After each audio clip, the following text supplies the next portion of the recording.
Good evening. Evening, morning, afternoon. I don't know what time it is. Guten Abend. Hi everybody. Richie here from the Nerdic podcast. This evening, great. Good start.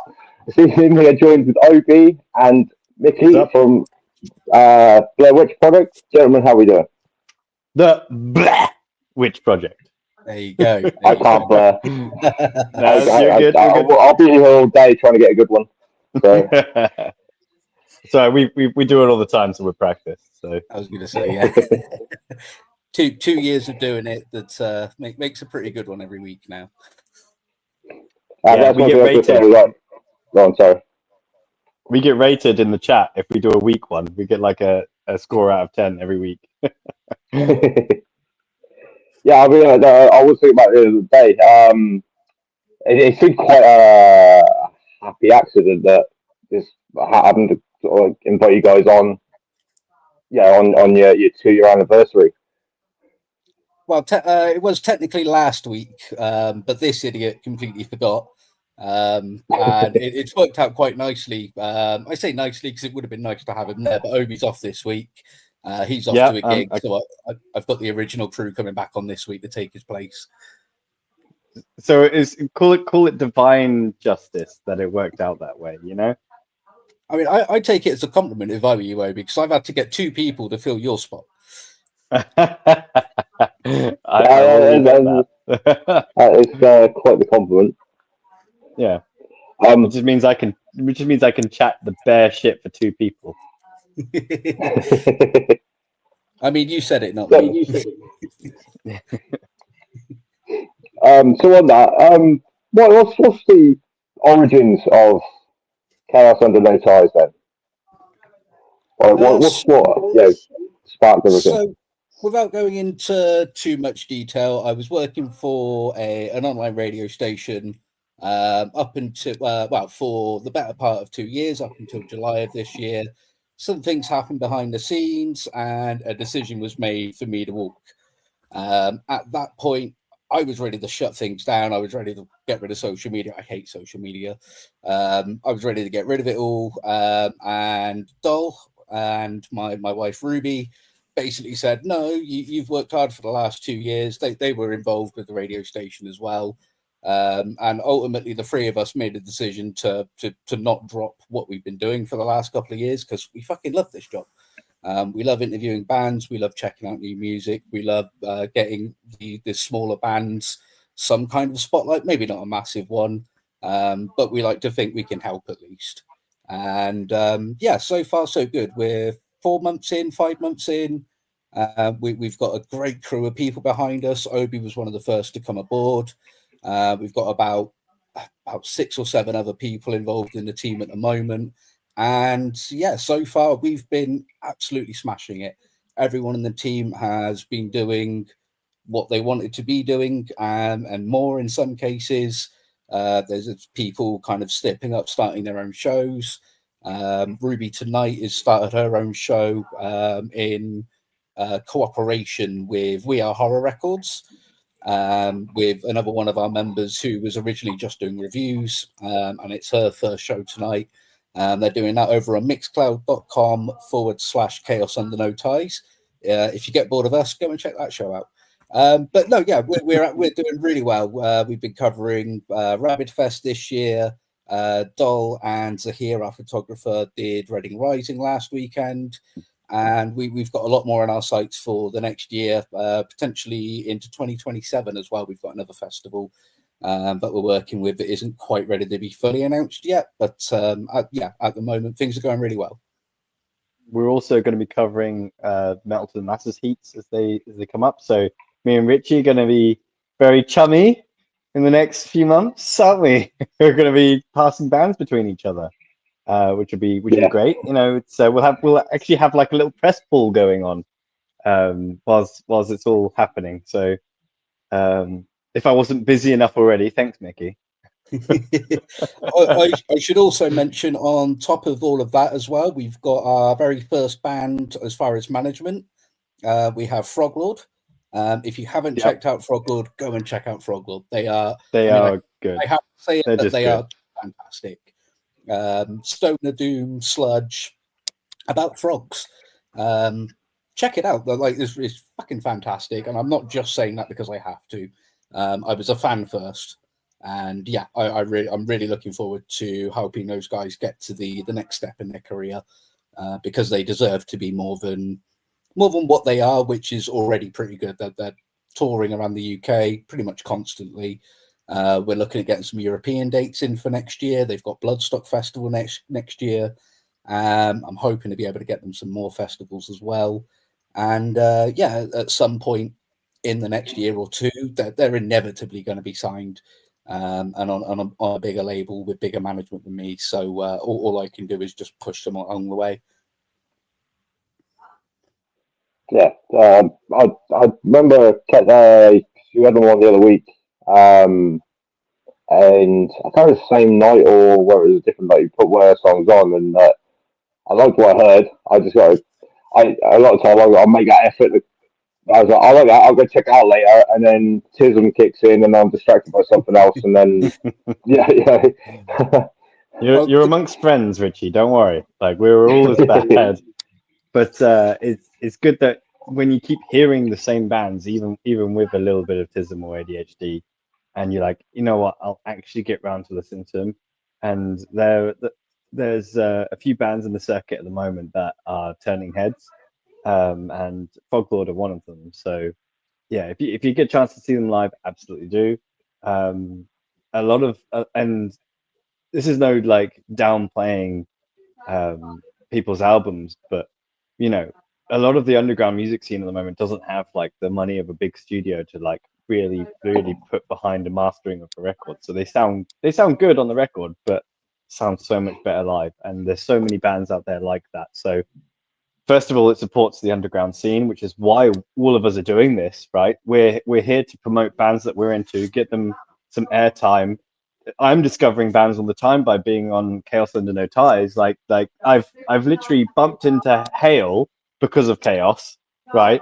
And Hail were like, they heard I heard their track and I was like, this sounds like us. We should do a show. And then they heard our track and they're like, this sounds like us. We should do a show. So I'm putting on a gig in Norwich at the Brickmakers on Valentine's Day, and it's going to be us, Hail, The Crawling from Ireland, and this Mara band. So like a little showcase of like punk and post black metal and a bit of black metal. So it's a bit of a spectrum, but it's like a you know, I get when you put on your own shows, you get to pick who plays, but also you get to see that moment when other people discover the music that you like as well, and you know, we're helping them break out of their local scene by putting them on in a town that they've never been to before. And it's good to see such a cohesive, supportive, and friendly music scene growing, because it's partially out of necessity, because there is literally nothing for the music industry for lower echelons and grassroots of metal. You literally got to fucking plug away. Also, are we allowed to swear? Absolutely. So just have twice. Okay. You said that. I think I might have already dropped a couple as well. I was like, oh, actually. So you're all good. So it's good. Just beep it out later. So it's good to see some. We'll cut out and post. It's fine. Live. Oh yes. But anyway. But anyway, yeah. So yeah, thanks for having us on here, Richie, because you know you're helping us promote our the fact that we do record labels, we do interviews, we attend shows. I mean, some of us are in bands as well. I don't know if Rory has to do the drink along. That's something I forgot to mention at the start. This is technically a return for you after we interviewed Alfred and Metal to the Masses this year. You did, so it's something I forgot to mention, and I'm sorry for that. Don't worry. I try not to mention it, right? because people have given me shit for it before. So I'm like, I'm just a guy. I'm just I don't even have my helmet on, so you know. my whole thing is, if you don't self-promote, why should you expect others to do it for you? On that note, Precisely. I'm not wearing my chaos hat, so I will go and get that in a minute. Yeah. Okay. Well, let's do all the plugs right now. So I'm I'm bassist in Alphelan, and we've got so many shows coming up recently. So the next one is the 16th of January at the Black Heart, and we just played in the Devonshire Arms as well in Camden as well.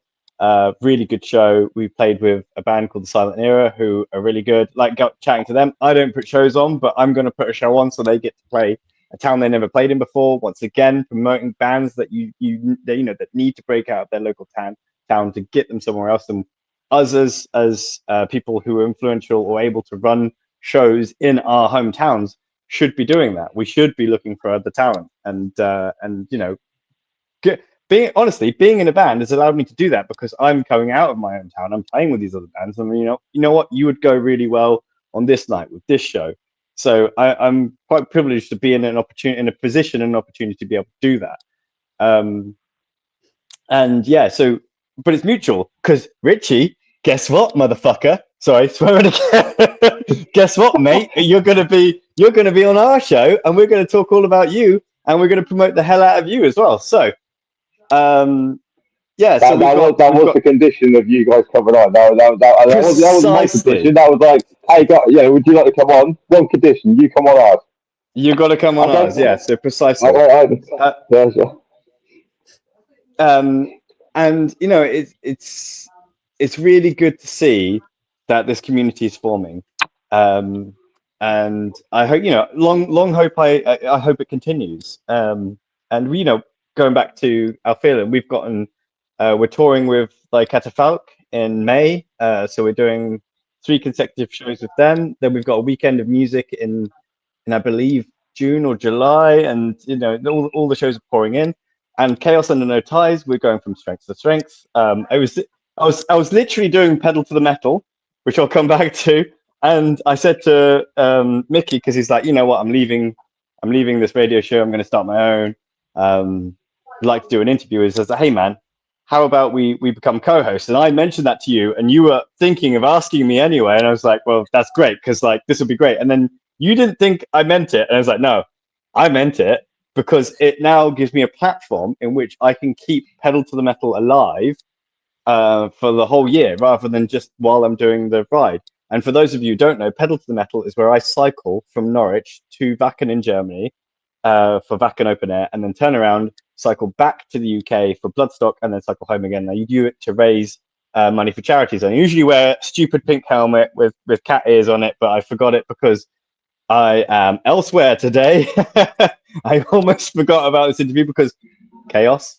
You know, we said we'd bring the chaos, and we're truly doing that. So you've actually only got me till 8 o'clock. So you got me for another 15 minutes, which is why I'm max chat, literally.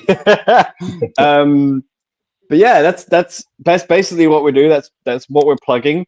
That's why we're here. So thanks for having us, Richie. That's my pleasure. I mean, you said about like helping promote people and everything. That is literally how this part of things started. Like on my end, well, O.B, you know, I'm friends with the guys in Celestial. Yeah. Because we have a mutual friend in Rob. Captain Bob. Yeah. And last year I think it was. Yeah, then an EP come out, and it was a case of like, yeah, do you guys want to come on? If I can get 10 people to come check your stuff out, yeah, that's a win kind of thing. Because a lot of things like OB said about going out and like having the connections of meeting other bands and all that sort of thing. Mm-hmm. Similar sort of thing here, like the reach that Bobby has had with like wrestling promotions all around everything. Yeah, I mean, like rock / metal and wrestling seems to go quite well together. So yeah, we sort of like start promoting a few bands and all that sort of thing on there.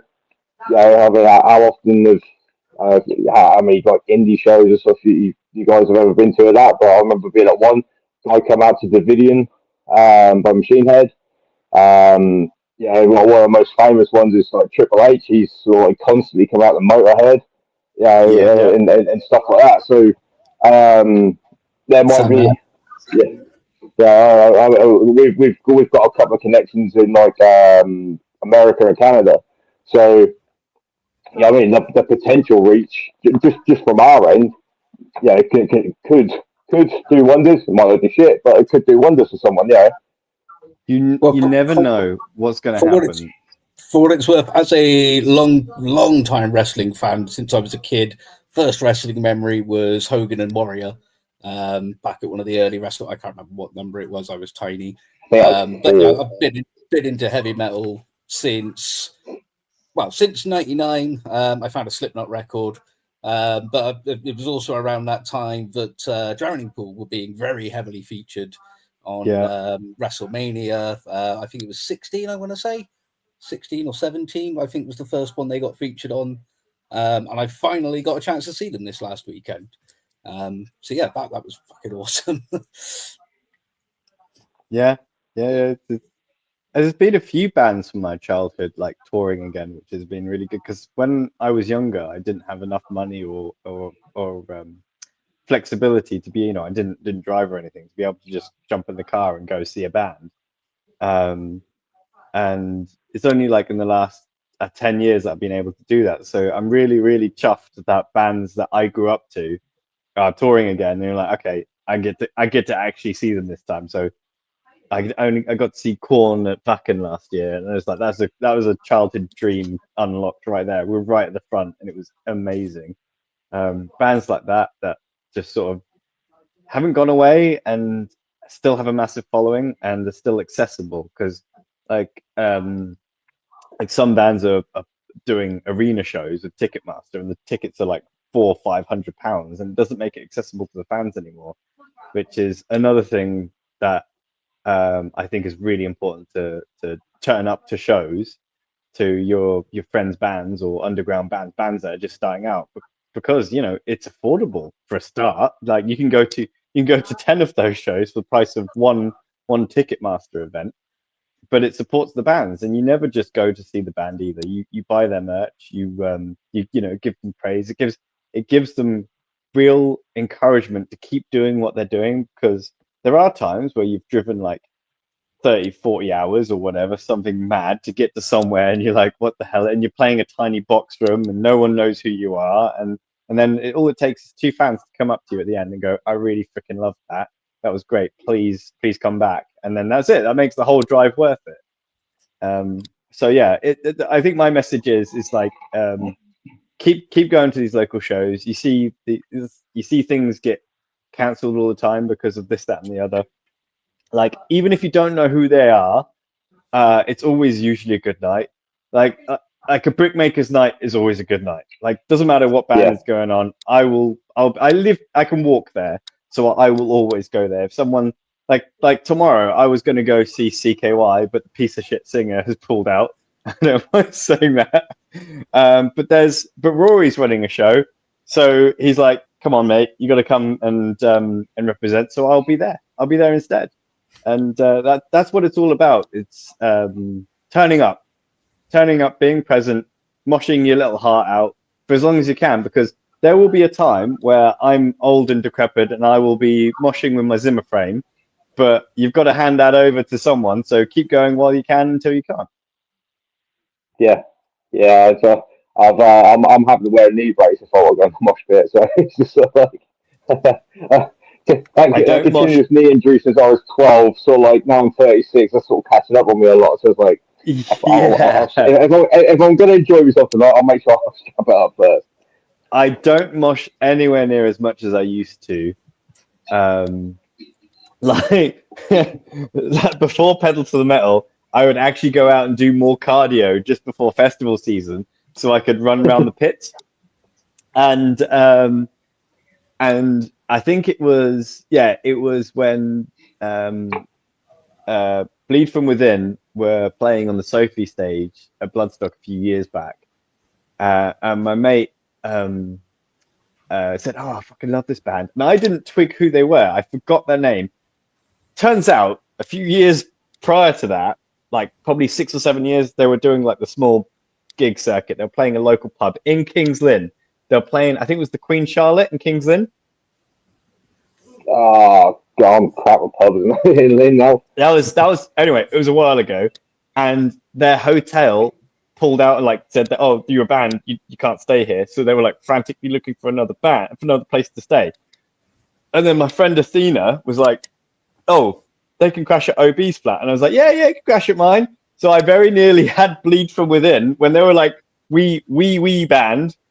No one really knew who they were. Crash at my flat. Fortunately, they found accommodation. Like they managed to find somewhere new, so they didn't end up crashing at mine. But I was just like, yeah, sure. Now I'm seeing them play massive like festival stages. In fact, when they played, I saw them last December supporting Slipknot. Yeah, it's just sort of like... yeah. And they're doing another. They're playing Epic in Norwich again, I think next year. And last time they played Epic in Norwich, they came out drinking with us. Really good bunch of lads. But yeah, I told them that story, and they're just like, "Oh yeah, I kind of remember that." But that was years ago. Anyway, going back to cardio, my friend Will was like, "I'm going to spend the entire time in the pit to Bleed from Within. They're my favorite band." And as soon as I started playing, it's like, I recognize this. So I was just doing laps, right? And I did not stop until they stopped, right? And every time I saw my mate Will on the side, I was like, "You're coming with me." He was knackered. I was like, "Come on, next band, let's go." Can't do that anymore. I'm 40 now. Fuck that. So I gotta keep swearing. So we're used to swearing on Chaos, so I should probably stop. You're fine. Yeah, you're fine. Well, I don't like the swear good, but I look like Snow White compared to Bobby, so yeah. So my only regret from drowning Paul and Spineshank this week is not getting in the pit. As again, somebody who probably did a bit too much pitting in my 20s. Any show that had something remotely heavy, me and my mate Slayer, he was called Slayer. Don't ask. That's a great nickname. Me and him would be just in the middle of every pit we could be in the local venue.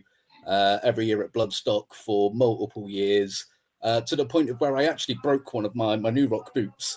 The sole on them snapped in half under my feet during Machine Head in 2012. And you can see me in the pit on the Bloodstock video running around because I've got dreads and it's quite easy to spot me at that point. And my shoes are just flopping around underneath my feet. Well, now you I mean, it's a hell of a band to break them with too. Those sort of, yeah. I was going to say, now you have a very shiny chrome dome and all the light reflects off of it. It's really easy to spot you now. We can be like reflecting mirrors. We can shine the light off of our heads to like find each other. Well, the problem is now is that there's a lot of guys in their 30s and 40s at Bloodstock every year who were sporting the same haircut. So it's a little bit harder. Bald beard, black t-shirt. Good luck.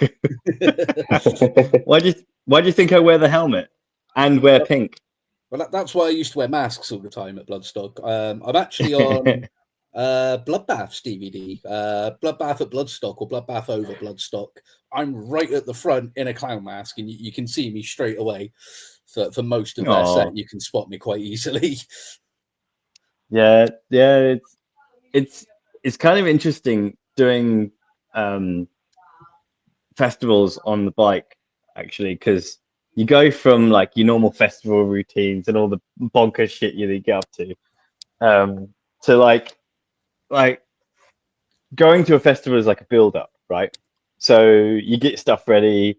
I would go to a mate's house just before who lived nearby. We would make cocktails. Then you'd park up. You'd walk all your stuff in. Doing Pedal to the Metal, you just sort of appear. You're at the gate. You're like, ta-da! I'm at a festival. Bye. And it took all of that ritual away. But then it was different because then you're talking to everyone about the charity, about who you're raising money for, why you're wearing the bonkers helmet. You stood in front of cameras all the time. So it's like a different experience, but it's good for different reasons. You get what I'm saying? So like I could just turn into a gremlin in a field with my mates, which I can't do anymore. But now I'm like promoting charities and raising money for a really good cause and doing something absolutely bonkers to do that. So it's like it's changed the dynamic. And I was talking to someone about having a festival ritual and routine. And they said, that's really good that you've changed it. And I was like, why? And it's like, because they had a friend who passed away, and they went to like, they were just like, we can't do Bloodstock anymore because that person is no longer there.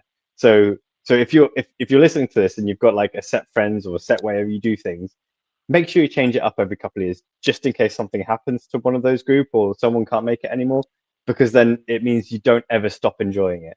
And to me, Bloodstock is something that we refer to as summer Christmas. It's the family that you get to choose, doing things under the baking heat of the sun, having the time of your lives, watching some of your favorite bands in a field, and just getting generally weird and being fun about it. So yeah, if like that's my takeaway from like routines, is absolutely break them from time to time, because otherwise, if something changes outside of your control, it will make it feel like not as fun. So yeah, keep it fun. Just for the last couple of minutes, when did you start doing the charity ride for the pedal to the metal? English is hard. So a friend of mine wanted to see if he could. So he was basically doing both festivals. He wanted to do Wacken and Bloodstock. He was doing it on a budget. So he was like, I wonder if I could cycle to both of them. And in, I think it was 2018 or 2019, he did it. And so he pioneered the first feasibility thing. Now he didn't do quite all of it. He got heat stroke on like the third day. Managed to get to Hamburg, then cycled from Hamburg to Wacken, and then after Wacken, then cycled all the way to Bloodstock and then home again. And he cycled from Bloodstock to Norwich in one day. He did full 160 miles in one day in that thing. And I was the first person he told about that journey, and I went, hell yeah, that sounds great. When are we doing it? So we were meant to do it in 2023, and he got really ill before that. So he wasn't able to do it. So I was like, look, dude, I've done all the training. I've gotten this far. I'm going to have to carry on in your stead, right? So I was like, I'm going to do it. And I got as far as Germany. And 2023 was the year we had all of the rain just before, and it flooded most of the campsites in Wacken. And they stopped letting people in. So I was like, well, screw this. I'm just going to get on the training, went home, went to Bloodstock as per normal. But I was like, right, I'm determined to do it next year. So, but all the while I was doing it in 2023, I was just doing it to see if I could do it, right? People were asking me, oh, who are you raising money for? I'm like, I'm not. I'm just doing it because I'm insane. And so I was like, well, if I'm going to do something this bonkers, I should probably raise money for a charity. So the easy choice, right, was the Sophie Lancaster Foundation. So within a couple of months of choosing to do all of that, set the link up, the Sophie Lancaster Foundation, we're like, yeah, sure. I'm sure they get a lot of people go, I'm going to raise some money for you.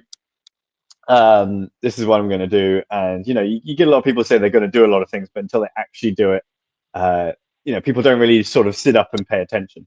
It wasn't until I was like halfway through my trip coming back from Wacken, and they could see the donations rolling in from the Just Giving page, that I actually got a message from them, and they were like, holy shit, man, you actually doing this? It's like, yes, I am. I'll see you at Bloodstock.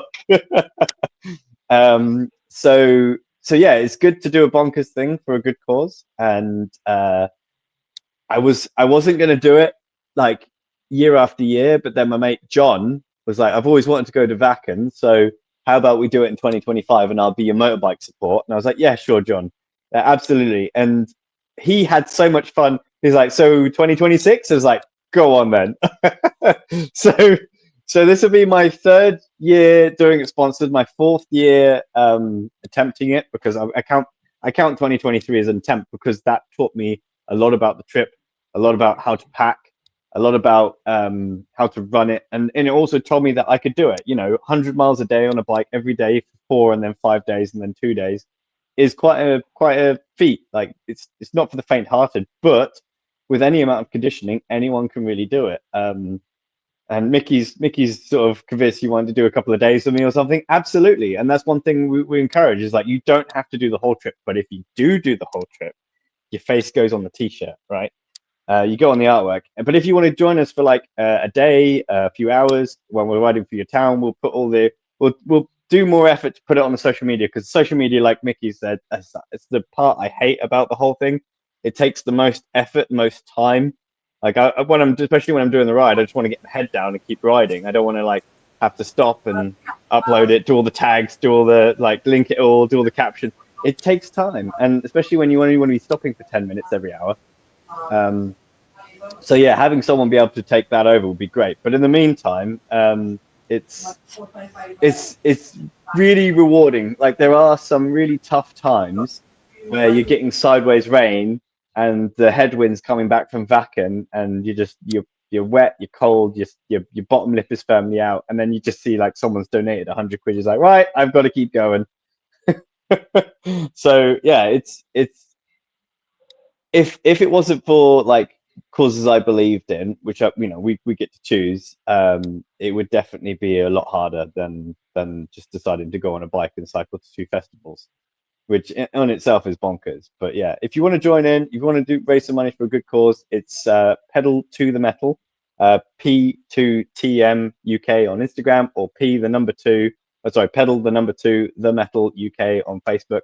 The donation links will be up there soon, but in the meantime, all we're asking people to do is like, share, follow, comment, spread the word, get it out there, and try and grow the pages, because when we do start fundraising for the Sophie Lancaster Foundation, we're going to reach so many more people.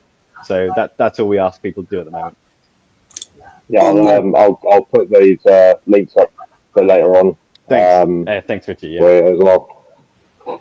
On that note, if anyone is listening now and they want to get involved, I'm going to drop the link tree for Chaos Under No Ties, because we have all of the Pedal to the Metal links in there as well. So it just means you have to go through the Chaos page, unfortunately. Oh no. So yeah, while you're there, sub and follow to all of those as well. But more importantly, Pedal to the Metal, because it is an awesome cause. Thank you guys. Well, I am going to have to dash, so I'm going to leave you two to it, and you can continue to talk about wrestling and whatnot, because I am a busy boy and I have to leave. So have a good night, guys. Thanks for having me on here, Richie. It's been an absolute pleasure. Thanks for letting me waffle on about the things that I'm very passionate about. So I will see you on our show very soon. All right? Take care, guys. All right, take care, buddy. See you, Obi. I'll apologise as well if anyone can hear Ruby in the background. I don't know how good the microphone on this laptop is. I might sound like a potato, but Ruby is just in the next room doing her show as well. So apologise. I can hear you fine, and I can hear Ruby, but it's not like overpowering or whatnot. Yeah, it's just sort of background noise. You know what I mean? So it's all good. Perfect. As I say, to be fair, it makes a change from being Joey, so that's fine. Which, everybody please check out House of Horror on Mixcloud afterwards. I'll be checking it out myself as well. I did nip in and say hello earlier. I just also want to make a point of saying thank you as well, because obviously this show is clashing with that show, and you've still made a point to to mention that in the post happening as well, where it would be quite easy to be like, well, you're on my show, I'm not promoting your stuff. And also thank you for being in the chat the last about a month or so. I think you've been in the chat for pretty much every live show we've done. So thank you for that as well, man. It's my pleasure, yeah. I'll be honest with you, I bumped into Obi Celestial gig the other weekend. He told me about everything. I think it was the weekend before you had Opening Sky on. Oh, okay, yeah. Yeah, it was either that weekend or the weekend before. And I was like, I remember him telling me about it. I'll give it a look. Yeah, I mean, like, worst case scenario is I'll put it on and I go, it's not for me. You know what I mean? And quite enjoyed it. I was like, I'll check other bits and pieces out, and sort of I'll crap the names of the different shows and stuff. I know there's obviously like Blegh Witch Project. I failed again. Give me 2 out of 10 or whatever. Right. What's the other one Ruby does? It's Heard and Seen? Seen and Heard. Seen and Heard, that's it, sorry. House of Horror, which is just starting today. We've got Contra Odium from one of the guys over at Satan Not Hatin, who was a charity as well. S8N, not H8N, is that charity. And then the other host is from the Black Metal Anti-Fascist Network. So again, as the name suggests, it's about kind of stamping out the horrible name that the black metal community has, because there's too many people in that community with really, really shitty opinions and shitty views, and there's somebody. Just walk through, guys.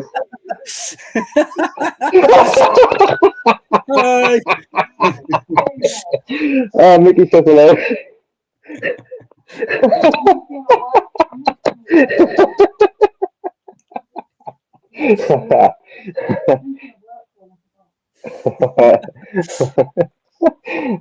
So yeah, quick cameo from my other half.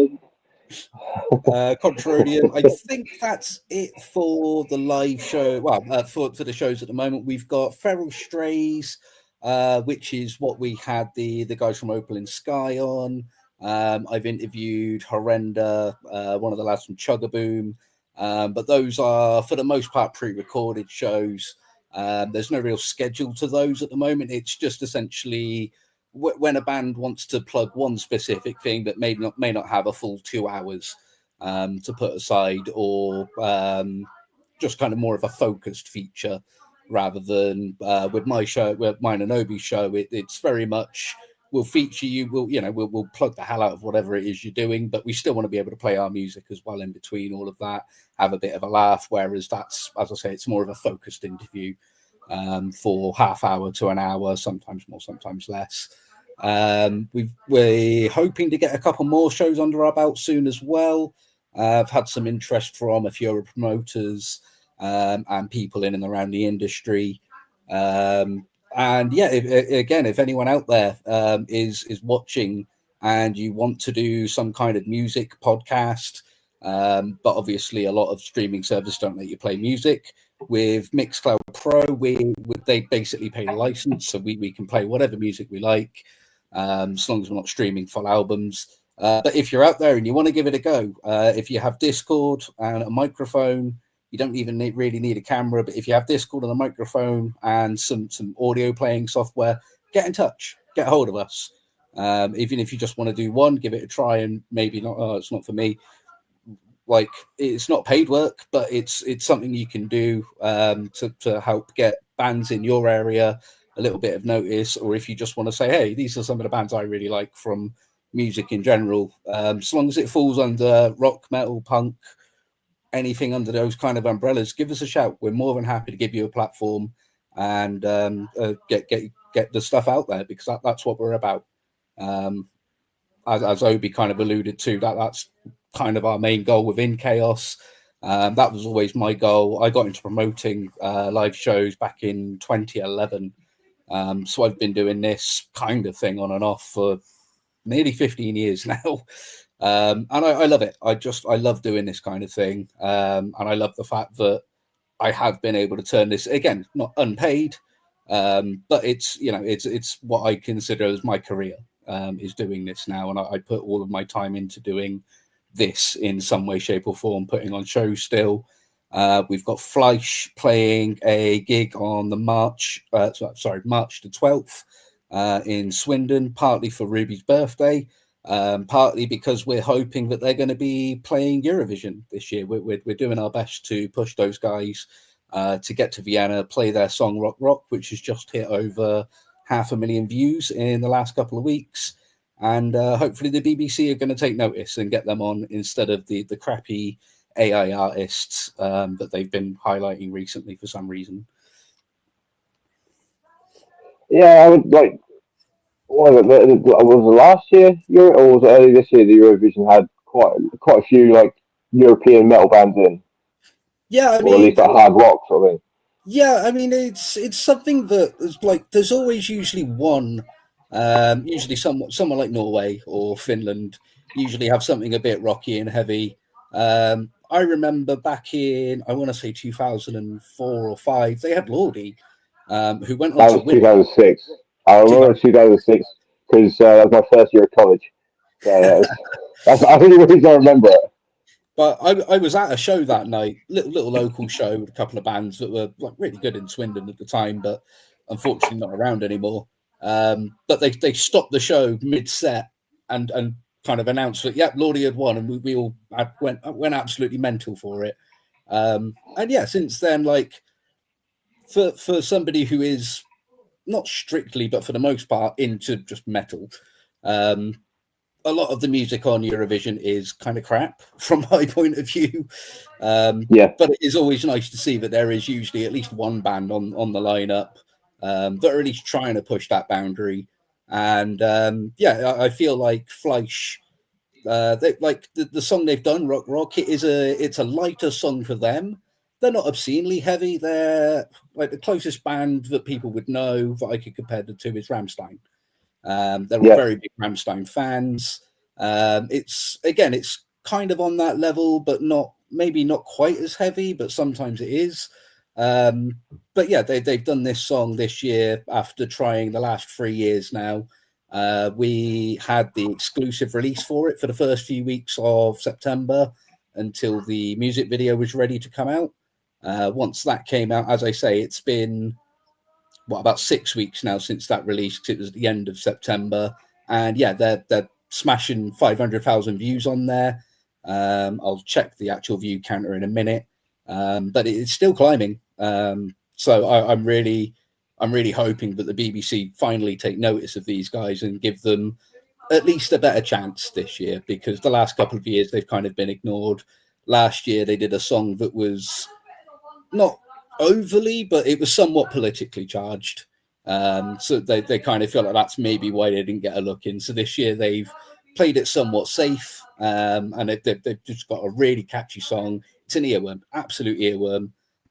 If you want to check it out, it's Rock Rock by Fleisch on YouTube. I believe it's on all the other streaming platforms as well. Check it out and tag the BBC introducing, BBC Eurovision. Let them know on your social medias that you want these guys to be representing the UK, because I personally think they're going to win if they do. I don't see any reason why they wouldn't, because it's a fantastic song. Yeah, I mean, a few years ago, Electric Callboy was trying to get on to represent Germany, weren't they? And if anyone's listened to Electric Callboy, nearly all their songs are fun. Videos are hilarious.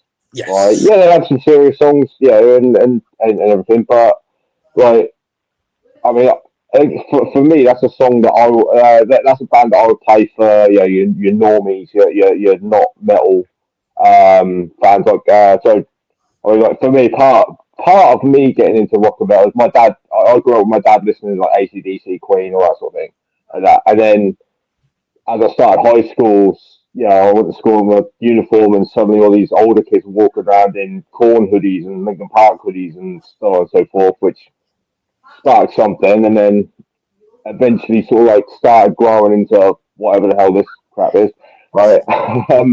But was it not last season before? Me and my dad, and my boy, we went down to watch football, and I said, "Well, listen, I'm gonna make a complete Electrical Boy playlist, right? I'm gonna have my dad an Electrical Boy fan by the time we get home, right?" And about half hour on the way home, it was like, "So who's this again?" Because anything with extreme vocals, that's crap. That's crap. Anyone could do that. That's all bollocks. There's no talent there. And then over time, it slowly become, God, that must be really harsh on the vocal cords. I was like, your vocal cords is a muscle, Dad. It's like if you run, your legs hurt to start with, but you keep running and your legs become really strong. You want to lift weights. You can't lift heavy weights, but you keep practicing. Same thing with well, I don't claim to have a musical bone in my body. I'm just a nerd who likes music, right? But I know that that's something that you need to train. You need to build up and whatnot. So. Although apparently, if you listen to Kevin, he has no training whatsoever. He just screams until it tastes like there's blood in the back of his mouth, which is a direct quote. So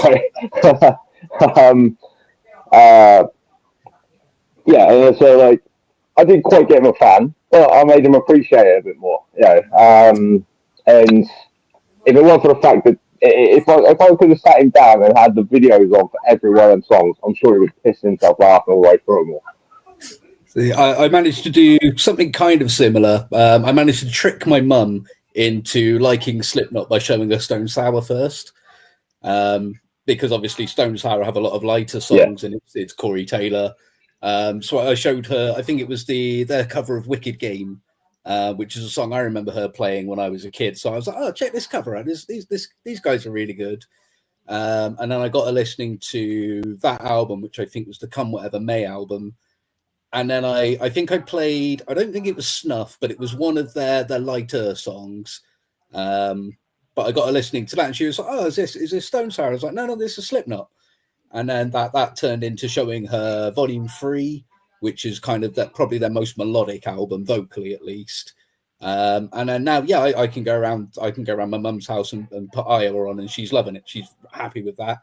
And last year, I think I had her listening to Lorna Shore for Mother's Day. I never quite that. I remember my mum absolutely loved Numb by Linkin Park. She loved that one. You said about Stone Sour. Bother. She really, I got my parents doing that one. Because there has been stuff I've got like the old man listening to and stuff, but there's not a great deal. Like, he did quite like the Killswitch cover of Holy Diver. Right? It's had nothing on the original, which I'm fair play on. It's Dio, you know. So far you can get to Dio, can't you? I mean, so as much as I love Dio, I do prefer the Killswitch version purely because I heard that one first. Fair. Yeah, I mean, I don't know which one I prefer. Like, if I'm going to put one on, I would probably put the Dio version on, just because I've heard the Dio version less, because that wasn't overplayed on like Kerrang music forever. However, when the Killswitch one comes on, I'm not disappointed by any means. Howard Jones, fantastic vocalist. I believe he's got a new band in the works again, because he did a band for a while and then they stopped doing it. But I think he's doing a project with Adam from Killswitch again. Yeah, I keep hearing about that, and it's like, because I keep hearing about it, and it's like, it's that new band, and it's quiet, and then just start the band, it's kind of like, until I see something, I'm like, right now. It's not far from the fact that, like, I don't want to hear it. I genuinely want to hear it, because Howard era Killswitch is my Killswitch. Not, which, it's weird to say that, because Element of One is the first Killswitch song I ever heard, which was Jesse. But like Rose of Sharon and the Heartache, that's mine. But like I say, until I see something, that's when I'll get excited for it. And I'd imagine it would probably be very similar to a mid 2000 Killswitch. I just had to just really brain fart now. That's what let's go back there about the Holy Diver. Right, so like, if I hear the Dio version, great, it's thingy. The Killswitch film feels more like a sing song. Like just for me at least, anyway, because I'm used to singing it. I mean, I say singing it like the drony noise that comes out of my mouth when the song's on that I like. But I'm used to attempting to sing like Howard through that song. I mean, that's why it feels more like a sing song where that one is concerned, right? However, the Dio one is, obviously it's the OG one. That's still fantastic. But I get what you're saying there, because with Howard, it's easy to sing along with Howard, whereas Dio, that's a whole other level of vocal performance there. Like anyone in a pub, club, whatever, can sing along to Howard, and it won't sound bad. Whereas if someone's trying to sound like Dio or trying to reach the heights of Dio's vocals, it's like when you can't do it, it's noticeable. So yeah, I get that.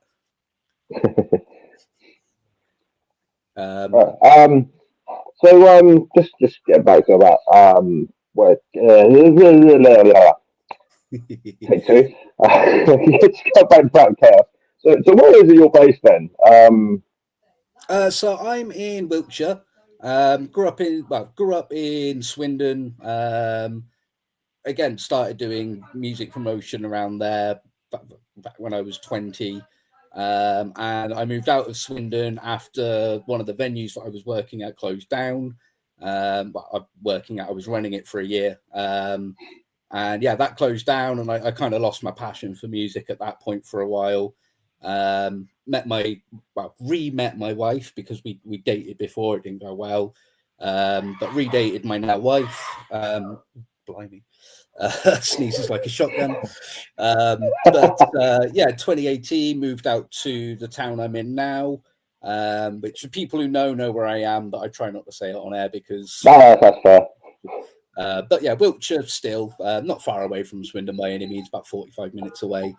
Yeah, been here, and then I think it was the tail end of lockdown. A friend of my Paige, who's my original co-host, along with my best friend Otter, she got hold of me start of 2022, 2023. 2023, and asked me if I'd be up for playing bass in her new band, in Decorum, which is the band music we use for Chaos now. It's what you hear on all of our reels, in the background of a lot of our interviews. I'll plug that in because we essentially recorded one song and then didn't do anything. Got back into music through that, and then joined the radio station I was at until recently, and yeah, now I'm here. Is that the band that where you just got introduced as Mickey and become Mickey, where the Mickey Nobody come from? Yeah, that's it. Yeah. So when I joined the band, they didn't have a bassist, but they'd been playing for a bit. Well, no, they had a bassist, but I think he dropped out like the week that she got hold of me. She just randomly got hold of me out of the blue and was like, "Hey, do you want to play bass in this band?" And I was like, "Well, I've just bought a bass the week before as a present for myself for my birthday." Because I was like, "Oh, maybe I'll get back into music a little bit," and it just so happened that timed perfectly. And yeah, at the show I went to, the first one, I wasn't playing for them at that point, but they'd introduced the bassist who wasn't there as Mr. Nobody, and I was like, "I like that. I like a good gimmick. I'm going to run with that." And like I say, as a lifelong Slipknot fan, a big wrestling fan, I love a good gimmick. And at the time, it was an excuse to buy a new mask, have a bit of fun with that. Unfortunately, I didn't get to do much with the stage ideas that I had for that. So I brought some of it into the radio show, the Blegh Witch Project. Tried doing some masked ones, tried doing some stuff with the morph suit, and then I realized, because I'm the one doing all the producing, I can't see what's on the screen if I've got a face mask on. I had to stop doing that, otherwise I'd be in the mask now. Maybe I'll get a luchador mask or something if it comes up in the future. I don't know.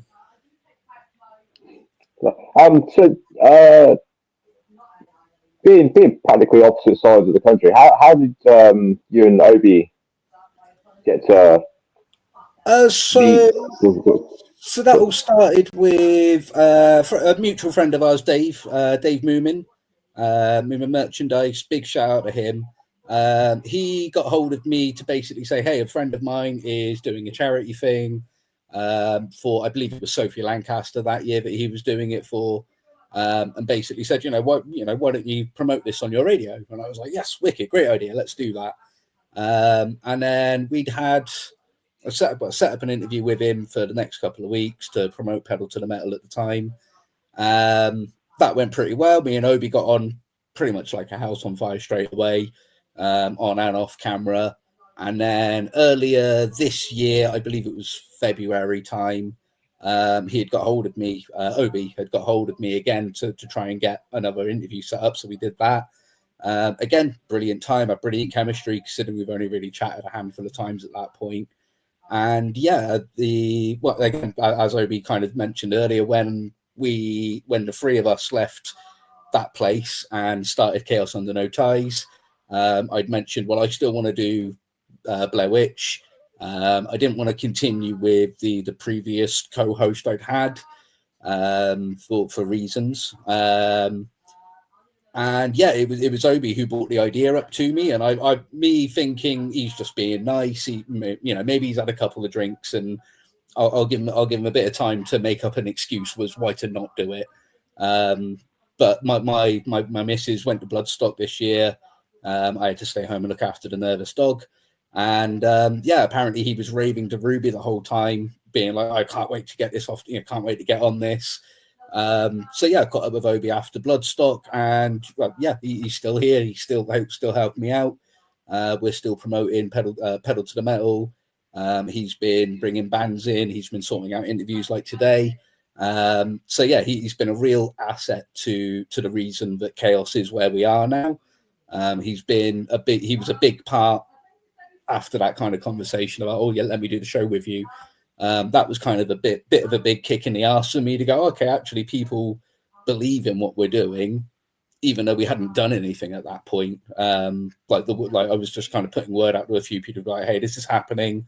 Don't know how long it's going to last for. I don't know how serious we're going to be with it, but we're going to give this a try. And he was one of the first few people when we go, okay, actually we've got decent people who know what they're talking about, who are interested in what we're doing and want to either be a part or have said they're going to follow what we're doing, see how our progress goes. And that was a really big part for me of not just deleting all my social medias, because like day-to-day social media I hate. I can't stand Facebook for the most part, but at the same time, for promotion, it's one of the easiest tools out there to use once you know how to use it right. And again, as somebody been using it for promotion in some way, shape, or form since 2011, it's just transferring those skills onto a new page. It's O.B, as I say, he's been a real big asset to the team. It's great having somebody fun on the show that I can talk to, someone who is into the same music I am, but not necessarily the same bands, because as you say, different side of the country, completely different local bands, lots of different stories to share as well. And O.B is full of stories.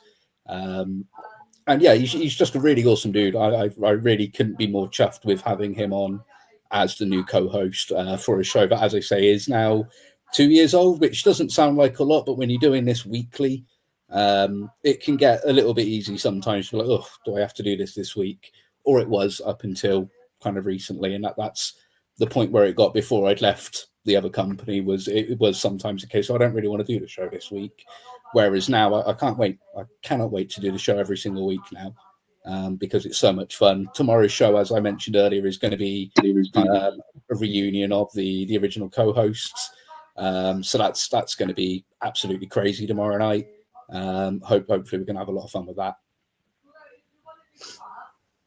And it's amazing how something can spark from just like a simple introduction between two people, or a random text message, or bumping into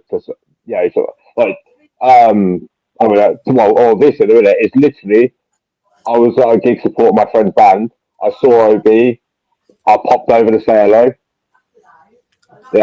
And that, now you guys are over on Nerdic Pro with attending me coming over to Blegh Witch. You literally just quick hello.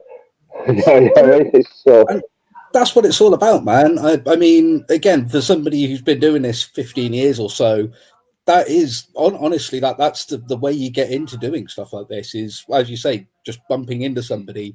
As much as I don't want to give them a lot of a spotlight, the company I was working for previously, I wouldn't have got into that if I wasn't in that mosh pit one day at the Metal to the Masses. I wouldn't have gotten into that and gotten my love and passion for this industry, for being somebody who used to anyway, but again has gotten back into pushing those bands that may have only played a handful of shows, in some cases haven't played a single show, but I hear it and I go, well, you guys have got fucking great talent, you deserve a spotlight, let me put you in front of however many people bother to listen to my show every week. It might not be a lot, but it's one of those, one person tells one friend who tells another friend, and that, it snowballs very quickly, and that's honestly the best way to do it. I've always found... that's what I was saying earlier when I said this spark from trying to get a couple of eyes on my friend's band because they just released their EP.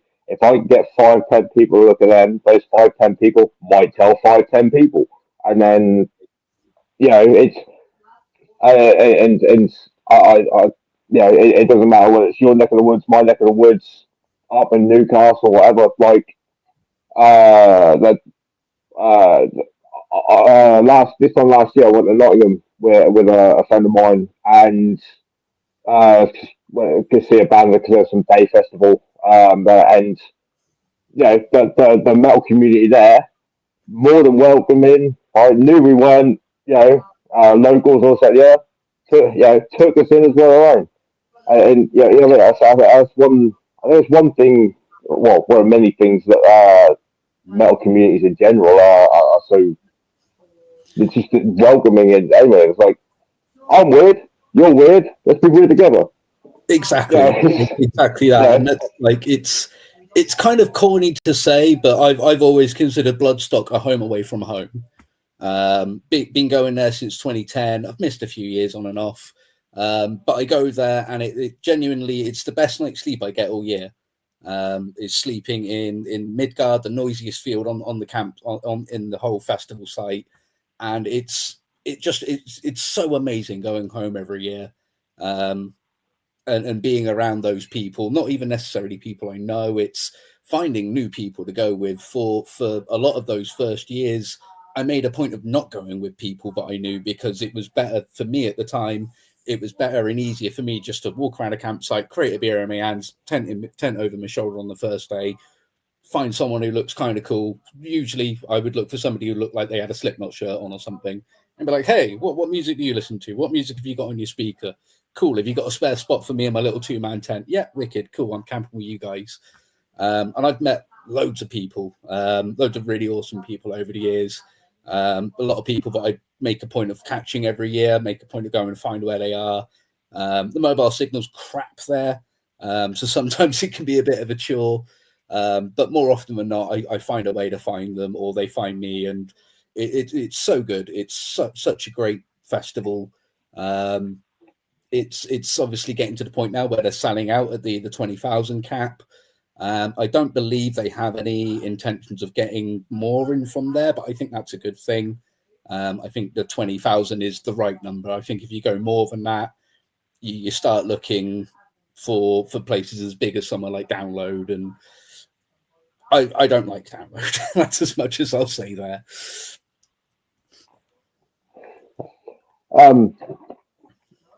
Nope, that's the one. I think that's a pretty good way to end that part. What's up with you? One of your dogs is moving, yeah. Yeah.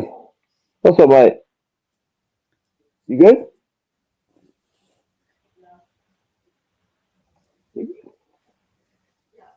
So, seeing as how you're a wrestling podcast, let me ask you a question.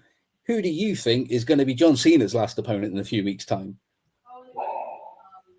And who do you want it to be if it's not necessarily the person you think it's going to be? I think it's going to be Sheamus. Okay. Not because I like Sheamus. I have done since he debuted and everything. It's not necessarily because I think he's going to be the best guy. Also, yeah. Now, on one hand, he was Edge's last opponent in a WWE ring. Yeah. But John Cena has something in his possession that Sheamus has never had. True. Which, for those who are watching who don't know, and if you're not a wrestling fan, this may take a lot of explaining. But Sheamus has never had the Intercontinental Championship, and John Cena winning it last week. Was it the week before? That was it was last week.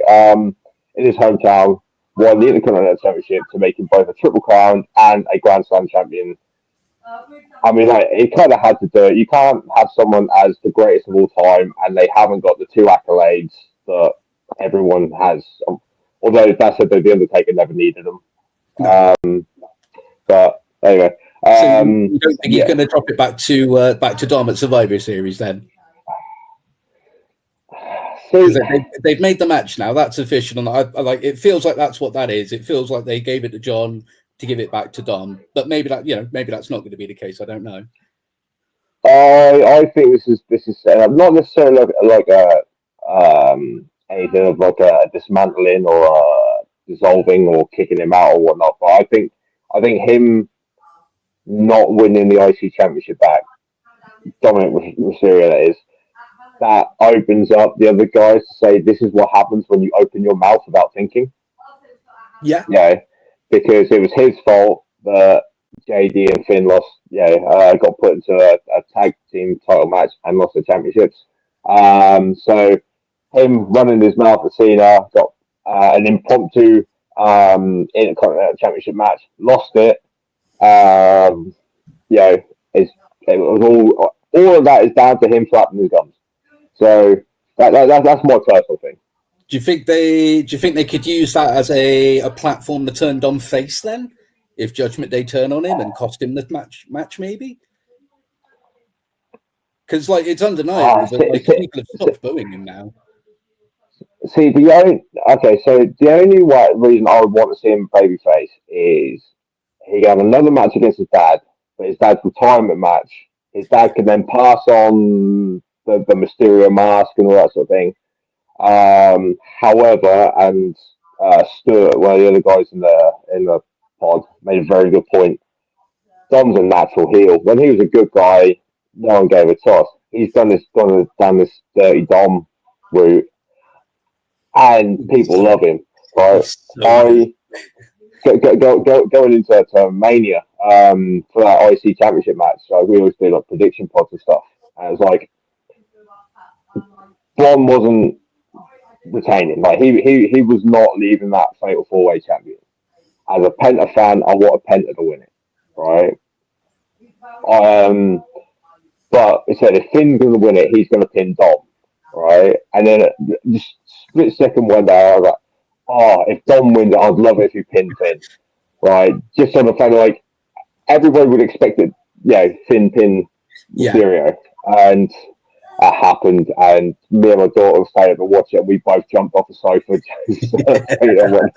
I was half expecting the missus to come down to yell at us or something. He has been absolutely knocking it out the park, Dom, though. I mean, I know not a lot of people were big fans of it, but the SummerSlam match with AJ, I thought was fantastic. Like the build up into that, the AJ coming out in the lowrider, obviously with Dom leaning into the Eddie Guerrero being his dad thing. Yeah. It's just perfect. It's been put really well. That match against Cena last week, that was not a burying whatsoever. He showed that he could hang with the GOAT. Yeah, he for someone who got an opportunity purely because of the lockdown and stuff at the time and everything, right? Yeah, part of the thing, he's raised boy, he's gonna get a bit of carrying here and there and that. But his first ever televised match, because I can't remember if his first ever match was his first televised match, was against Seth Rollins. Yes. Yeah, it was, yes. Right. It was in the Thunderdome, but it was still against Seth Rollins. And yeah, it was a whooping, but it was supposed to be. It was supposed to be the non-trained wrestler versus the multiple-time world champion, right? And then since then, he's just getting better and better, right? I mean, he can afford to put a bit of mass on. I think that might help him a bit, but I genuinely could see him a world champion. Oh, easily, yes. It's only a matter of time, I think. Like in the 4 or 5 years he's been in the ring now. About 4 years, yeah. Like you say, every year, every event almost, he's getting so much better. Doing the stuff he's been doing in AAA is fucking amazing. Because it's obviously the stuff that he obviously knows best with the lucha background with Ray. And seeing what he does there is fantastic. He's a fantastic heel there. I can't wait to see more of what the AAA lot are doing. So I've always known about AAA, but I've never been able to watch it because it's always on American TV or Spanish TV, Mexican TV. It's on YouTube. It's just that it's all the commentaries in Spanish, and like they were talking about it the other week. because Corey Graves is part of the English crew, and it's like, yeah, Graves. where can I watch that one? like, tell me where I can watch the English commentary one. That's what I want to watch. I want to watch Triple R because I just like wrestling. Yeah. I mean, the reason I don't watch TNA is because I'm DAZN and I pay enough for TV as it is. Yeah. Right. AEW, I'll watch it on ITV because I'm not spending extra money to be able to watch it live when I'll probably end up watching it 2 or 3 days later anyway. Right. WWE going on Netflix, save me, save me a bit of money. I've got to pay for the network or TNT Sports no more and stuff. So that's what I was going to say. They save me £30 a month. Yeah. But yeah, I mean, So that's what it. Who are you thinking? I mean, I know the favourite or the big rumour is Gunther. Obviously, it still could happen, being that he's in the tournament. I think at the moment, I personally think they're looking at maybe LA Knight. Although I don't I think for having him put Cena over, or having Cena put him over in the last match, might be a bit of a too big of a step for WWE to do because they haven't really given him a massive spotlight in that sense. They haven't really pushed him to that point where that feels like it would be believable. See, every time they shot, they load LA Knight up. They'll load him up. They'll lock him later, put the finger on the trigger, and go, no. Nah, yeah, that's exactly what it's been every single time. And not last year before. He was favourites to win Money in the Bank, and they're like, "Oh, they're not going to do that. He's 40. They're not going to do that." So who wasn't that here? Damien Priest, the other 40-year-old. Yeah, and they made him world champion. It was like I mean, out of them two, I thought I like Priest. I thought it was a fantastic world champion, part of the Judgment Day and everything. Right, but my money would have been on LA Knight. If I know I don't think he's in the tournament, but I would personally love to see Braun have his last match with him because Braun again is fantastic, and I feel like Braun needs just that one high profile match to really put him front and center. And now that Seth's out on injury, I think that's the perfect place to kind of. I think now is the time to really pull that trigger on Braun. I think that'll be a Punk job on. That'll his big match will be Punk.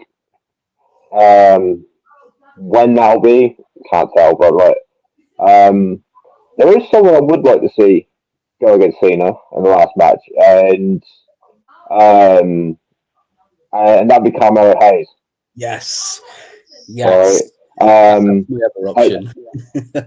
So yeah, I mean, originally I didn't like him, but the thing is, when someone comes out as a bad guy and you're supposed to boo and everything, right?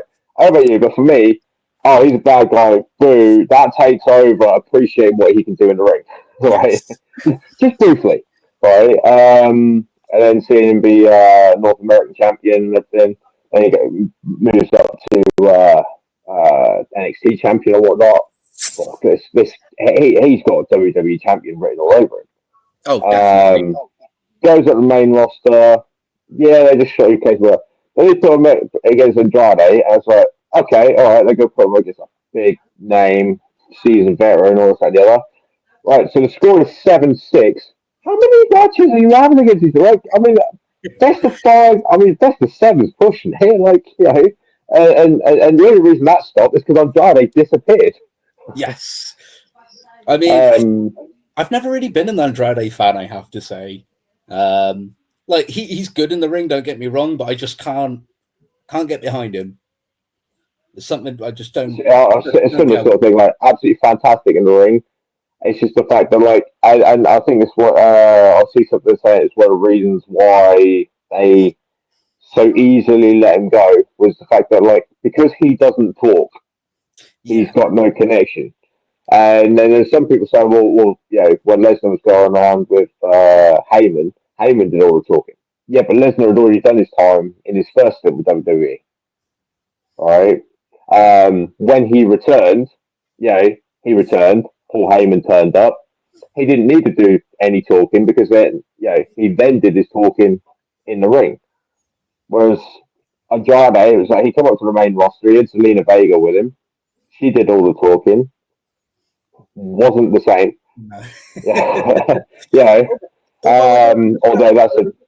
I don't understand why they haven't gone down the route of someone like Shinsuke and just subtitle him. Because even that, I think, would make a big difference for someone like Andrade. Just give him subtitles, let him speak Spanish, give him a somewhat scripted promo, and then just stick some subtitles on it so we actually know what the hell he's on about. And he's not obviously struggling on TV every week when they are putting a mic in front of him. I think the issue with that is because the Japanese wrestlers are doing that at the minute. Is you'll have enough voices going, it's just lazy, and they're just doing the same thing as with Shinsuke, with the Kabuki Warriors, with Io. It's just, it's like those small voices always speak the loudest. Yeah. Yeah. It doesn't matter that you and I go, this is awesome, right? Because we're not on the internet going, this is awesome, and that one person going, blah, blah, blah, blah, blah. Yeah, that's it. And that's what they see.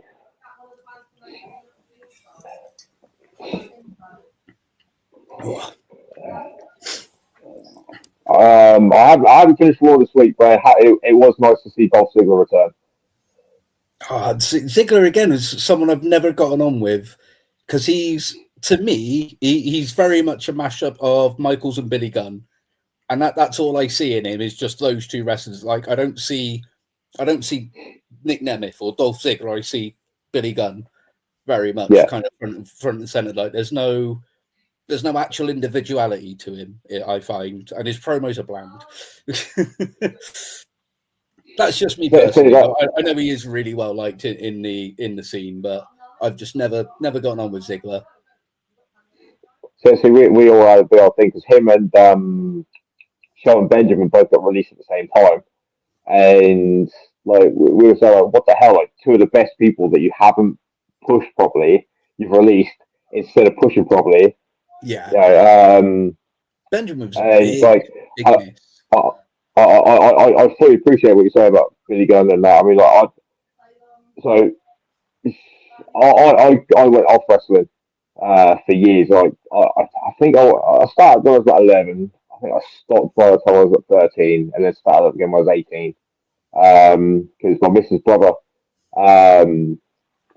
big into it, and like because he knew I used to be into it, he'd be talking with me about stuff like back then, and I'm like, I knew jack shit back then. Like for me, wrestling was like, if you're good, you get a title shot. If you're the best, you got the belt. If you didn't like each other, you punched each other in the face. Like I didn't understand the storylines and all that, right? And then I was playing a game called Def Jam Fight for New York at the time a lot, and he kept saying to me about playing like wrestling games on the Xbox. I figured, well, it's just a beat 'em up, isn't it? I'll hop on. And it'd be going on about this, that, and the other. I was like, I have no idea what the fuck you're on about. So I literally started watching wrestling again, so I knew what the fuck he was on about, right? And fast forward, sort of 18 years, it's like the only thing I watch now. So go back to that whole thing of like random accidents and shit like that. It's but yeah, so like I never really saw prime Billy Gunn. I've only seen AEW Billy Gunn. Shawn Michaels, that was heading towards like the end of his career. So I've seen highlights and everything. Like I do see it, but I mean, there's same thing in music. There's always a rip off of A to B somewhere. Or X is heavily influenced by Y, and did you watch AEW? Yeah. So I pretty much religiously I had it all paid up for up until the fiasco with Punk at Wembley.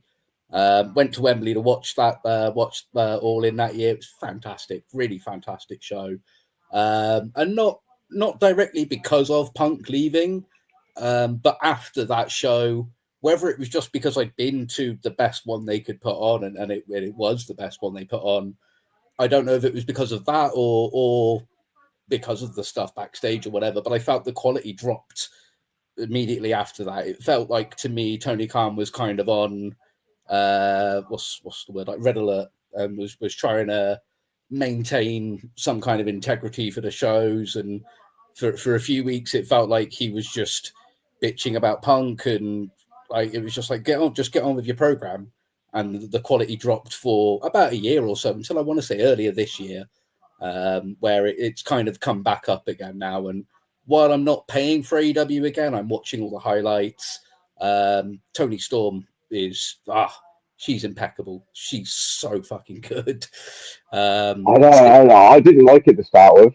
I was like, what the fuck? And then it slowly grew on me. I still think it's bonkers, but like, you know, only in wrestling can you have characters like this. Yes. Harley Cameron was one actually that I didn't really get on with at first, and she's another one that's kind of grown, and actually she's really fucking good. She's really funny, really good at what she does. As far as I know, she wasn't into wrestling before getting into AEW.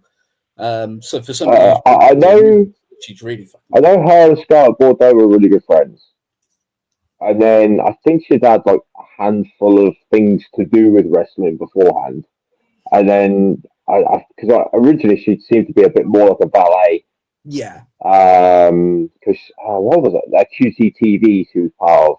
Yes. Yeah. And then it's like they just went, okay. Don't go wrong. We can make you a heel. You go out there, you get your ass whooped. Standard heel stuff.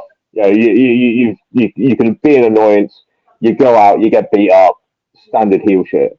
But then they're like, out of the blue, they was like, right, just go out there and be mad as fuck. Yeah. Like, the stuff with Paige when that was going on, I think that was kind of a turning point for her. This whole recent thing with the Feel the Wrath era, I'll call, right? That puppet is brilliant. I love that. So good. Right? I did wonder if they were going to do that. So, like, because they kept going on how she'd never got a win on her entire AEW record, no win, right? And I thought she was going to get a total shot, a pity total shot against Renee for the TBS Championship, because it was in Australia. Obviously, like, she was going to be on the card, and I thought that like she was going to get a pity thing because it's in her home country and because she's persistent. But like, and basically have a night off from Monet, and that'll be the one night she gets a win.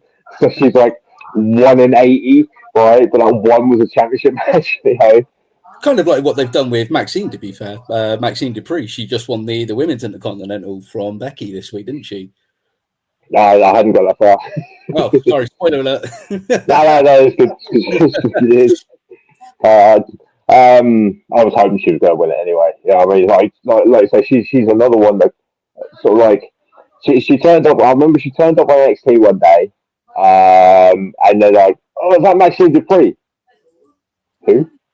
Because I mean, as her brother for a while until he was just just was main roster, and then like then Max Dupree decided he wasn't Max Dupree no more. Right. And then so like they released I can't remember what they called it, but NXM now. And she was kind of hovering a bit, and then no, she had shown an interest in Otis a bit before that, and then joined Alpha Academy, and then obviously Chad Gable left them and whatnot, and then they slowly turned into the Alpha Academy Babes or whatever. They think of that. And again, this last year, she's I'm gonna put it down to work with Chad Gable. Like she is 1,000 times better than what she had been. I mean, don't get me wrong, from the second she started wrestling on the main roster up until that point, she's slowly getting better. But this last year, it's like someone should have a rocket for us. I think it's safe to say that Otis has a good part in that as well, because Otis is a much better amateur wrestler than people put him down for. Yeah, he in the Olympics as well. I think one of the years, or was I'm going. not sure. I don't think it's the Olympics, but it was like I think it's like the Pan American Games or something like that. Something, yeah. I was going to say, I know he is an accomplished amateur wrestler as well, so I think. But yeah, it wasn't Olympic level because Chad Gable was, but he's still very high up there. Because what do they call him now? What's his name? He's in the MFTs. Jacob. No. Oh, Joe Cobb. Yeah, Jeff Cobbs. Yeah. Yeah, he represented Guam. I don't think it was Olympics again. I think it was like Pan American Games or something like that. But like again, another high level accomplished wrestler. Yeah. Just say about Otis. I remember when he was part of Heavy Machinery, right? Yeah, Chad sort of made it work. He was like, "No, I'll never do anything. They're just a joke." Tag team. They'll never do anything. I was disappointed when they split them up, and then I can't think of the other guy's name. He ended up getting released because they had him go out solo for a bit, and that just did not work. No, I was just saying he didn't want to be solo, unfortunately. I think he ended up TNA for a bit. I don't know if he's still there or not, but Not sure. Last time I watched TNA was from Aces and Eights. Oh god, that was a while ago. Yeah. Oh god, that was right before one of my all-time favorite heel moves. What's it called?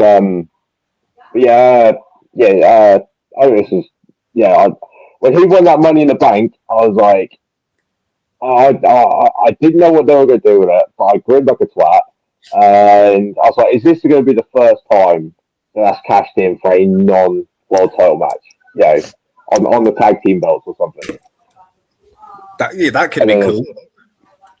But because that would open the door. It doesn't have to be the WWE Championship. It doesn't have to be the World Championship. Excuse me. Sorry, just taking it to grab a drink. No, you're good. That would open up that nobody is now safe from these Money in the Bank cash-ins. Yeah. I mean, what they did with it in the end, they did set up some pretty good stuff. It just seemed a waste on him winning it. It just seemed pointless him winning it to then lose it elsewhere. What's your take on the Wyatt Six stuff? I don't know if you were a Bray fan. It started off really cool, and it's gone. I can't say it's gone stale because that implies that it's like active. It just kind of like it's just a thing that's maybe there. I was say they keep teasing that they're going to do something on AAA, and I don't know if they have yet. I think they've turned up a couple of times, but they haven't seemed to have done much in a while since SummerSlam. I think that was their most notable latest thing, was them getting the SummerSlam win. But yeah, since then they've just it's kind of like you say, not necessarily stale, but it just hasn't done anything. Yeah, like you say, it's just like waving the carrot in everyone's faces, and then that's it. I mean, hopefully, like, it's one of those things that like have a big old payoff towards the end. But I just hope it's not something that they manage to hype up because of Bray's legacy and that, and then just sets up for disappointment. Yeah, because especially considering that the members, who's in there, are all great wrestlers of that. So to just crap them off, especially considering they're holding the WWE Championship as well. They're WWE Tag Team belts as well. They've got the belts, don't they? Because at the minute they're not doing anything with two very important belts. Yeah. I will say, actually, around the time of the reunion, I think it was just before the reunion, and then we're coming back. I was this close to getting the I can't remember his actual name now, but Eric Rowan. I was this close to getting him on my show. It was in his manager's emails. He was interested up for it, and then for whatever reason, we stopped communication. But I'm assuming that was probably on the lead up to him coming back. It was about 6 weeks later that he came back. So I like to think WWE put the brakes on it because we just weren't big enough for him at the time. But hopefully I can put the feelers back out sometime in the future and get him on, because I know he's a massive metalhead. The amount of times you see him play, he's like, I'm on a Mars shirt here. That's the only two I remember. It's always that Viking folk metal sort of stuff, you know. So I think it'd be an interesting interview at the least. I mean, he's just with one gimmick. He's worked with two absolutely fantastic people, right? In Bray Wyatt and Luke Harper. I can't think what his name is. What his actual name is? Brody Lee. Brody Lee. Well, John Hoover. Yes. Top of the name. It's sort of when John Hoover died, that was 5 years ago now. Yeah, thereabouts. Thereabouts. I never realised how much he'd touched everybody. I mean, obviously, he was people's friends and all that. I fully appreciate, but it's just the spread of it. The memorial show that AEW put on was perfect, in my opinion. As somebody who was I was a big fan of the Wyatts coming in. My favorite wrestlers growing up were Kane and Taker. So to see the Wyatt Cup family come in and kind of take that mantle as they were on their way out, they really struck me. And Harper in the ring, like you say, he wasn't really too present. He didn't really talk or anything, but like you could see he was good. And then the flood of tributes coming from both AEW and WWE, people talking about how just how much of an awesome person he was. And then again, that the tribute show they did for him on AEW, I think was a beautiful way to send him off. I think they did one of my favourite tributes for him was from Enzo Amore. A lot of people sort of like whatever you think of him, but there was, I can't remember if it was on the main roster or in NXT, but it was him and Cass first, and I don't know if it was another team or whatnot, and they were discussing the match and all this that and the other, and apparently the first thing was that he'd said to Enzo was, "What's your comeback?" You what? So what's your comeback? Tell me what your comeback is. All right. Didn't take him serious. They called him in the ring. He let him know his comeback, and like when you see like the emotion that you see in Enzo's face, because like he didn't need to do that. I think they were supposed to squash Enzo and Cass. I think you're right. Yeah. Well, not squash, but like beat them. But he wanted to make sure that Enzo got his shit in before and everything. Which a lot of people said that he right when he was at work, he was all about getting everyone over. He wanted to make sure everybody got their dues and all that and the other. And as soon as he was done with work, he wanted to be on the first plane he could so he could go over to his family. All right, ultimate professional, ultimate family man. That was and then fast forward. God, it's been 2 years now. No couple of years. We lost Bray Wyatt, who's this was what was in there that hadn't come out. He lost. It's lost forever. It's one of those the ninth wonder of the world, I suppose, because his wrestling brain was absolutely fantastic. Mad as a box of frogs, was fantastic. I would have loved to have seen all of his ideas come to fruition. Like again, Bray was a really big part of me getting back into wrestling around the 2010, 2012 mark. Because again, like yourself, I kind of fell out with it. And then I think it was 2011 with my ex, she got me back into kind of TNA. And then the network came out. So I got the network. And then I started going on the Seven Seas to watch Raw and SmackDown every week. Got back into it that way. And yeah, Bray was a really big part of me getting back into modern wrestling. And it hit me. Like, it sounds really fucking corny to say, but like his death really affected me when it happened. Like, I'm not ashamed to admit I was a miserable fucking crying mess for a good day or so about it, because he was a massive part of me getting back into appreciating what wrestling is, appreciating how crazy it can be, how crazy you can make wrestling.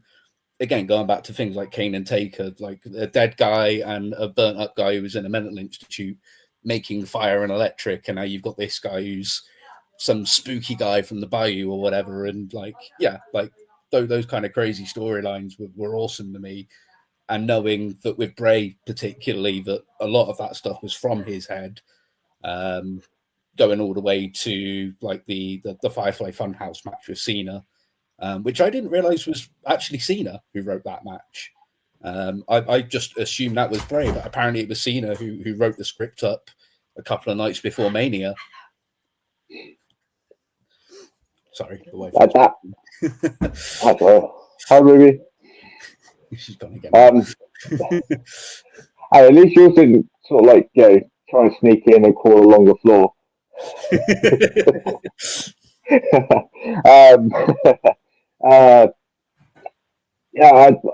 So I remember a while back. Oh, what was his name? Can you remember Ohio versus Everyone or Everything at TNA? Say again. OVE. Can you remember OVE at TNA? It was Ohio versus Everything. I don't think so. It's two brothers coming, and then another guy just been released by WWE because he's NXT. A serious face is bugging me. I can't think of his name. He goes on to be world champion because the tag team got released because one of them got done when the speaking out thing happened. Okay. And oh god, that's going to the crap out of me. I've got to quickly look up. He ends up becoming world champion, and he's the one that dropped the belt to Tessa Blanchard. Oh, and now I'm saying this out loud. This is a few years after the Aces and Eights stuff. So, was that Callahan? Sammy Callahan, that was it. Yeah, I was. Yeah, now that you said it was the person who dropped it to Blanchard. Yeah, I'm pretty sure that was Callahan. Yeah, so he was on Talk Is Jericho a while back, and I remember watching that because that was around the time that I think season 3 of Lucha Underground or season 4 had just been out, and so he'd lost like a buried alive match or a coffin match or whatever, and had died, and then would come back as a zombie, right? And so, as much as I enjoyed Lucha Underground, there was loads of like mad shit that I couldn't understand at the time. And then since then, there's a lot more things have made sense to me. And yeah, he was on Talking Jericho, and he said something had been brought up, and he was like, "It's wrestling. Like everything's made up. Why can't we have aliens? Why can't we have zombies and undead and all this and the other?" Well, at that time, WWE was trying to be that more realistic style of like product, and but then yeah, I thought what the Undertaker, who has been a zombie for the last 30 years, but they just don't really acknowledge the fact that he's technically a zombie, really. Yeah, right. So that was the thing. He was still protected. It was like nothing was there, but everyone else had to be a real fighter and all this and the other. And when I heard Callahan say that, I thought, you know what? It's right. I mean, I don't know about you, but like, I used to get a lot of shit for like wrestling because like famous words of, you know, it's not real. Yeah. You know, it's for kids, right? Or the one I used to get was, you know, it's for kids, right? So, and then followed up with, "Have you seen the new Avengers movie?" Yeah. Well, the Avengers movie was based off a comic book made for kids. It's like, yeah, you know that isn't real, right? Yeah. Well, when we all talk about The Walking Dead, you know that's not real as well. Game of Thrones, that's not real.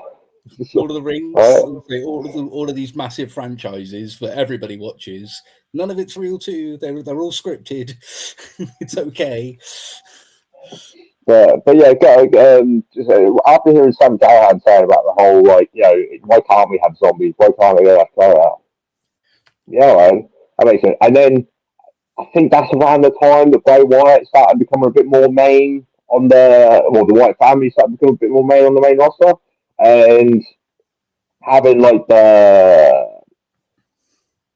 Hills Have Eyes and all that sort of kind of like hillbilly horror movie style character coming on. Like, that makes a lot more sense now. He's like, I mean, he wasn't like reciting Bible verses and that, but he might as well have been in part of his promos and stuff. And I think around that time, that's when Matt Hardy had switched over to that. I think it was a little while after then, because I think the Hardys, I think they were still in WWE when he came in, but they left not too long afterwards. And then Matt started his broken stuff. That was Broken Matt Hardy. That's where he was at TNA. Yeah, and that was kind of like the similar sort of thing, because then Jeff pulled out like a couple of his old characters, one of them being Willow, yeah, and then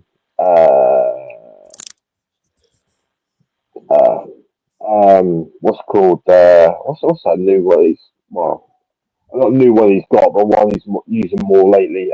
Because it's not Broken Jeff, it's like Brother Nero. Possibly, but then again, that's another one that sort of fills under that bracket kind of thing.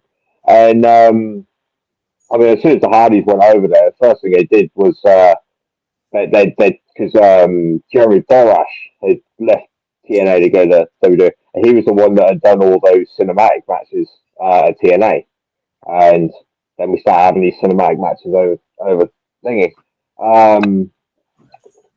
And I love that shit. The cinematic matches, they're fantastic. Right, it's fun. Yeah, this is what wrestling should be. Yeah. Going back to like Goldust and Piper at Mania, like that's what that kind of thing reminds me of. Like, I think there genuinely needs to be more of that. Maybe only once a year. Like, we pull one out once a year, make a bit of a song and dance about it. But I personally don't get the stick that those matches get. All right, sometimes they could be written a little better. But considering it is wrestling, it is fake, quote unquote, like, just have some fun with it. Yeah.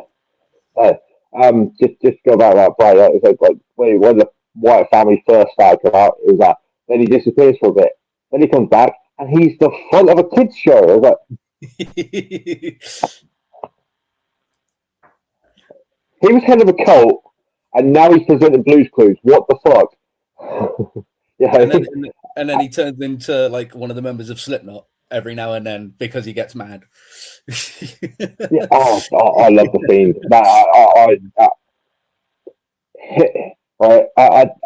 I can't decide which I like more, whether it's like the Hillbilly or the Fiend side.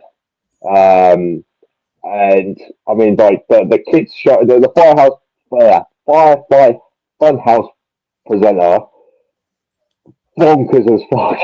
Yeah, skits, they were fantastic. I'd love to know what the actual reaction was when he was like, goes to the creator and goes, "I've got an idea." Sit down, grab a pen and paper. I want to run a kids' TV show with puppets, but they're all going to be slightly messed up puppets, and it's like they're all possessed by demon souls and stuff. And see, I always wonder how much convincing it took for him to have the Vince McMahon puppet in there. When obviously Vince was still in control, and they were leaning into the "love that shit" thing that was going around for a while, because apparently that was all that Vince said backstage at one point, was just "I love that shit." But yeah, I always wondered how much convincing that took to get that by him.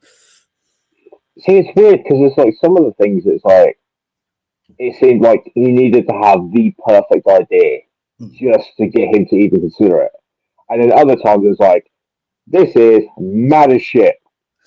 I love it. Yeah. What was it? Oh no, it's gone again. Oh yeah, I remember there was something when towards the end of the Ambrose thing there. Ambrose's last thing there was not written very well at all. I don't think. And I know because he said this on Talk Year ago. He was like one of the things that he got told because he had that slight little heel run, and it was a case of he's gonna part of me he's supposed to sit there and say about how that place is that crap and full of crap. He's got to walk around with a poop scooper all the time and everything. And Jericho was saying that the problem with sometimes with Vince is nouns become props. And he weren't happy with it, so he went and split creative and they changed it from poop scooper to gas mask. And he said that, and the following week he walked out in a gas mask. So he's just kind of, so sometimes Vince's stuff is like, other times, more recent stuff. Yeah, I mean, I can see why people like Ambrose Moxley left the company when they did, because admittedly he's gone to AEW, and he's in a much better position now. He's able to do like the crazy John Moxley matches of old with people like Darby. That last match has been, I feel like that last match has been a long time coming with him and Darby, because obviously I quit match.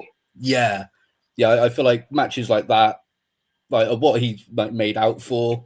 I want to say, I think it was his debut pay-per-view with Omega, with the glass and the barbed wire trampoline. That was just fantastic. And it's great to see Moxley. I know people go kind of on and off of him, but I still think he's absolutely brilliant doing what he does, the matches that he does. The promos are a little bit meh at the moment. I feel like he probably needs to change a gimmick or change a character. Maybe he needs to go away for a bit, come back. But overall, like his matches are fantastic, and it's stuff that WWE still now, even under Triple H, wouldn't let him do. I don't know. Maybe they'd let him kind of push the envelope a little bit. Like they've been putting on a lot of gory matches in the last few years. Drew and Punk and Hell in the Cell was fucking that was something else. And there's been a few others in WWE, but certainly not on the level that AEW have been doing. Like they'll do. It's not going to be a death match, is it? Yeah.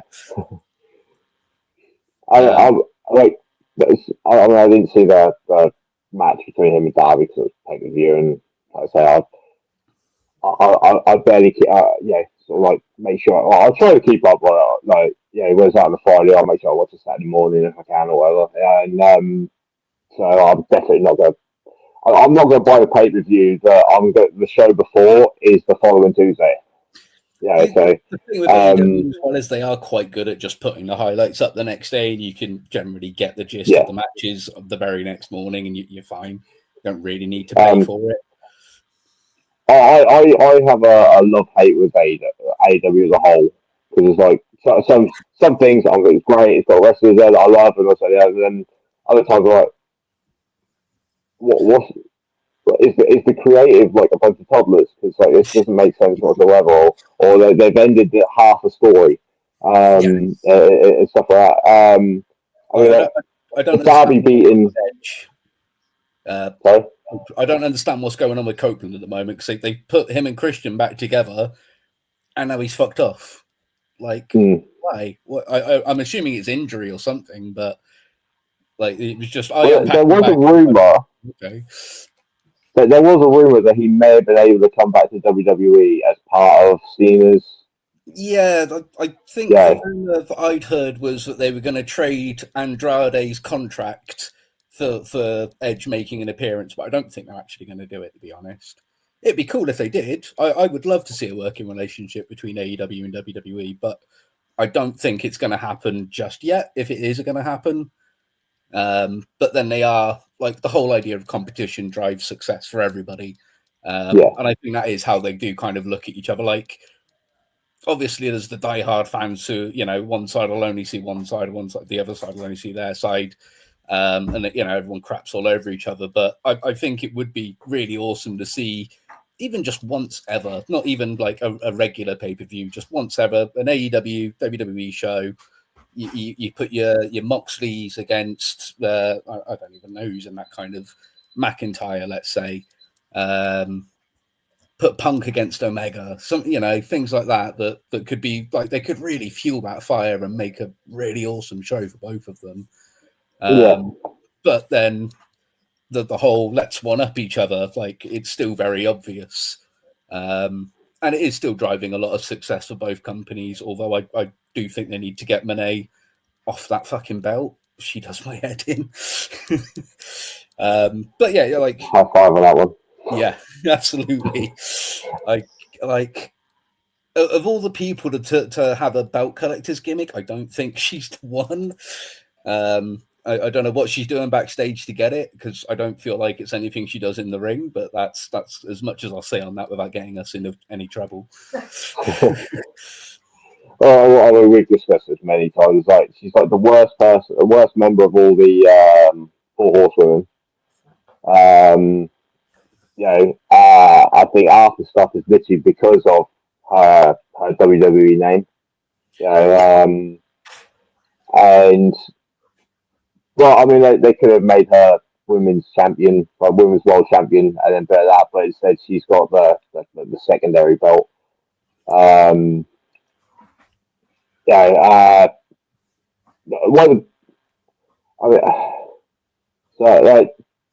Just say about how I feel when the book is concerned. Having two shows, I think they need to turn it into a Raw and SmackDown, right? Because they've got, if they've got 100 people on the roster, they're using the same 10 on both shows, and it just kind of like it's shit for the other guys. You know what I mean? Like, and like, people, that's my opinion. Right, you've got two sets of tag belts. You've got the tag belt and the trios belt. There you go. There's a tag team belt on each brand. However you want it, right? You've got the AEW championship. You've got the TNT championship. So whichever shows on TNT, put that there. Right, whichever shows on TBS, put the TBS belt on there, and then put the opposite belts on the other side. Right. Obviously you got the AEW World Championship. You got the Continental / International belt, unified belt. And that's the thing. Then there goes new national belt that they're bringing out, whatever. But there's plenty of stuff to divide nicely between the two. Well, they were the idea of having weren't they? So I think that's what I want to say. That's what Punk was trying to do at one point. He was trying to make Collision like the SmackDown to Dynamite's Raw kind of thing. Yeah. And then obviously, Tony and him had their fallout, and then it just disappeared. I tell you what, that's one thing that drives us bonkers. I think Punk got fired because, quote, Tony Khan feared for his life. Then 5 minutes later, they showed they run a storyline showing the footage of what happened, and then had 3 members of staff assault him, right? Like, that to me, like, it felt like that was like Tony Khan was like the jilted lover, and he was going, "Oh no, look at this! Look at how bad he was! Look at how abusive he was!" It's like, well, like, Perry's a dick. Like, he got what was coming to him. I'm sorry. I don't think Punk was in the wrong at all there. Like, okay, yeah, maybe he could have kept his cool a little bit, but when you consider everything that had kind of been leading up to that moment, I was like, no, I get it. I get why he punched him in the fucking mouth that day. Or, well, not even punched him, he choked him out. But yeah, that whole thing felt to me like Khan was, like, as I say, like a jilted lover of me, like, oh no, I'm over this person. Look how horrible they were. And it's not, well, a few months later, that now he's top champion of the company kind of thing. Well, secondary champ. we'll give Tony credit for one thing on that. After he did get taken out by the Young Bucks, he turned over NFL drafting that following weekend. Oh yeah, he came up with and he turned over Nick Grace. Yeah, gotta give him credit on that one. That's but he was still turning his head. I saw pictures of it because after it happened, like it was all over Facebook and everything, like the next day, and like I said, Stuart, he mentioned in there about how he was like, what the fuck, like he had a big old rant about it, and he was like, we're gonna hear an NFL thing this weekend. If he turns up in a neck brace, I'll let him off. He wants in that neck brace. So. I think we're going to end up talking wrestling to death on this one. Yeah. I think we can leave it open for a part 2 on that sort of way after concerned. We can pick this up in a couple of weeks on the Blegh Witch Project. I will send you some dates in the next couple of days about 3 shows that we've got. I know we're already booked up for next week. I've literally just finished booking that today. News on that coming very soon, probably tomorrow. And yeah, we'll get you in sometime in the next couple of weeks, first couple of weeks of December. Yeah. I mean, I said to O.B when we were arranging this. Hello. The issue I have is my work schedule, so we'll just work things out on that one. So before we close this out, I've got one very, very important question that the Nerdic Pro audience needs to know. Oh, go on then. What's your favourite dinosaur? Oh, you used one of my fallback questions. Well, I'm going to be that guy that everybody expects when this question is asked, and it's got to be a T-Rex. It's got to be a T-Rex. It's T-Rex. If it's not the T-Rex, what is it? I'm sorry, but yeah, T-Rex. King of the reptiles. Exactly, yeah. Or well, Godzilla if you count Godzilla, but yeah, I don't think anybody counts Godzilla because he's a radioactive lizard. Iguana. Yeah. So yeah, T-Rex all the way. Depends which film you watch. Yes, yeah, depends which era. Right. So again, before we go, where can people find you on social and stuff? So as and when you dabble on it. You can search Chaos Under No Ties, linktr.ee /Chaos Under No Ties. You can find all of our links there, links to some of our friends, some of the other people in the industry that we absolutely love. Festivals, we'll add you guys onto there as well. You can find our live shows and pre-recorded shows over on mixcloud.com /Chaos Under No Ties. We are on Spotify, not Spotify, sorry. We're on Instagram, Facebook. We're on YouTube now as well. We've got a load of interviews that have been uploaded from Rabid Fest and Reading Rising. There's a load more to come over the next week or so. And yeah, keep an eye out for us. Hopefully, if you want us to put shows, if you want us to attend your shows, if you're anywhere in the Southwest or potentially over where O.B is and you would like Chaos Under No Ties to be pressed there, give us a shout. Send us an email, chaosundernoties@gmail.com. And we will see what we can do. We're trying to do as much as we can. As I mentioned earlier, we're only 4 months, 5 months old, but we're shooting for the moon. We want to be on Bloodstock. We want to be doing Download next year, Reading, Slam Dunk, anything and everything that we can do. We want to get our fingers into. So yeah, if you're an event promoter and you want us to cover your show, give us a shout. We'll get you on one of our shows. We'll promote the hell out of it. We'll do what we can to push your bands. If you are a band and you want your music played on any of our shows or want features, interviews, whatever you want that we can do for you, let us know. Again, get hold of us, email us, send us a DM on socials. We want to do as much as we can to help you. And the best thing is it's all free. We don't charge anything. So just give us a shout. What the worst we'll do is not reply or say no. I'll make sure we get all the information up for everybody to follow up on all that. Thank you ever so much for coming on. No worries. Thank you, man. Thank you for having us. O.B as well. hope you catch this as well. Thank you again, dude. I really appreciate this. And look forward to having you on again sometime. Perfect, man. Thank And, you. obviously, sort of like, again, we'll sort out like going the other way as well. Yeah, definitely. So, ladies and gentlemen of the Nerdic Podcast, thanks ever so much for watching this. I have been Richie. Good night.